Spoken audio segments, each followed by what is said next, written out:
यो आज आमी ब्रॅम स्टोकरचे एका फेमाड पूण भिरंकूल पुस्तकाचेर उलोवचे ड्रॅक्युला. हे 1897 मत उजवाडाक आयिल्लें आनी गॉथिक हॉरर म्हणल्यार ह्या पुस्तकाच्या नांव मुखार येता म्हणल्यार ते भिरांत, गुट्ट्यो आनी असो ऑड वातावरण असलेलं साहित्य. बरोबर. आणि आमचे कडेन आसा ना ह्या पुस्तकाचो एक बरो अभ्यास आसा. तांतून कोथानक कितें, मुख्य विचार कितें, बुरे गूण, थोड्या उणी गजाली सगळो आसा. तर आयजाचो आमचो हेतू कितें? पोल्युमिया ड्रॅक्युला इतलो प्रभावी आणि इतलो लोकप्रिय कसे झालो? त्याचे संदेश कितें आसात आणि आयजपासून तो कित्याक इतलो महत्वाचो? आणि खास करून ती कथा सांगपाची पद्धत, पत्रम, डायरींतले नोंदी, त्यावूय आमी बारीकायेने पोल्युमिया. तर सुरू करूया कोथे कडल्यानूच न्हय? होय जायते. तर कथा सुरवात करता जॉनथन हार्कर कडल्यान. एक तरणाट्य वकील. तो वियेता ट्रान्सिल्वेनियाक. कित्याक काउंट ड्रॅक्युला हाका इंग्लंडात जमीन घेवूक मदत करपाक. पण थंयसर पावतकूच त्याचो अनुभव बदलता न्हय. ताका जाणवता की तो खंय तरी बंदखणीत पडला. एकदम.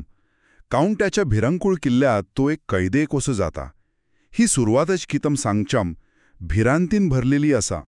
आणि मग कथा पुढे वेता ड्रॅक्युला येता इंग्लंडाक. होय. आणि थोयंच्या म्हणल्यार निरापराधी लोकांवर आपली भयानक शक्ती वापरंक लागता.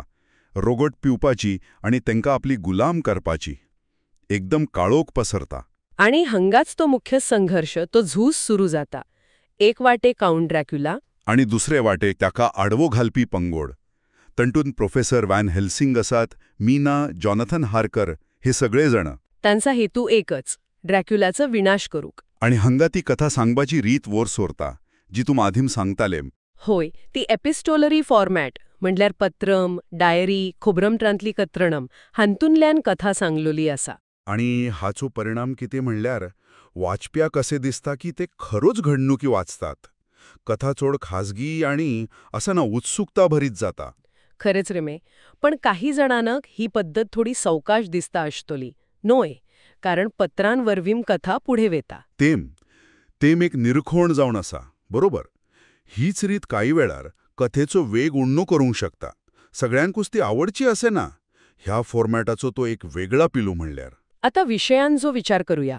हे कोथांत काही खोल विचार आसात. एक म्हणल्यार आधुनिक विज्ञान आणि पर्याण अंधविश्वास हांचे मदलो संघर्ष. होय. प्रोफेसर वॅन हेल्सिंग विज्ञानाचा वापर करतात. पण तांकां असा ना ड्रॅक्युलाच्या त्या पर्याण गुप्त शक्तींकूय मांडून घेऊनचे पडता. विज्ञान आणि पर्याण दोन्ही लागतात. आणि दुसरो एक विषय अनोळखी आणि परदेशी गुजालीं विशीं.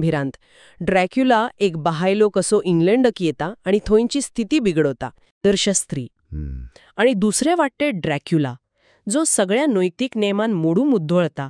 तो ही फकत भिरंटीची कोथा उरूना, ती त्या काळाच्या समाजावर एक भाष्य करता. पुस्तकाच्या बोरेपण पलुया तर स्टोकरान जो वातावरण निर्माण केला ते एकदम उत्सुकताय वाढवपी आणि भिरंगसूल.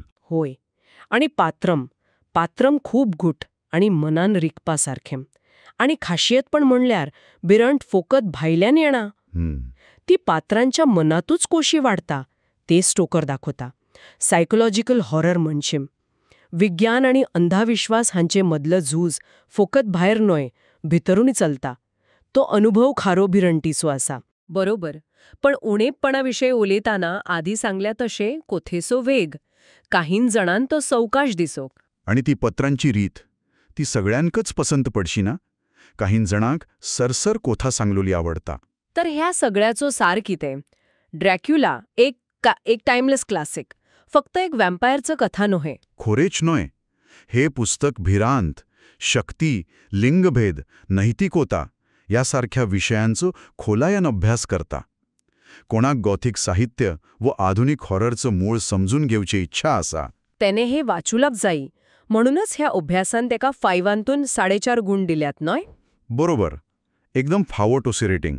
तर आमच्या ह्या उलोवपाचो शेवट करच्या आदीं एक विचार मनात उरता.